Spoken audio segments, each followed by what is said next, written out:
好多朋友啊都问我说，我们家的果子为什么2、3天才能发货？因为我们家的果子都是现采摘的。看到没有，朋友们？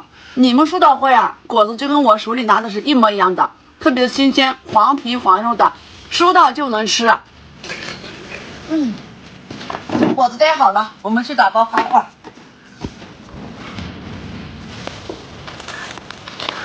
咱们的人参果呀，每一个上面都套这么3、4层厚的一个网套。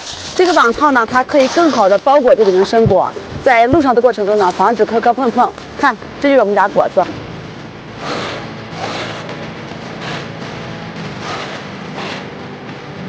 这些货呢，今天下午全部都要发走。这车货招买就发车，就给大家送到大家手里去。前2天拍的单的，我们今天全部都发走。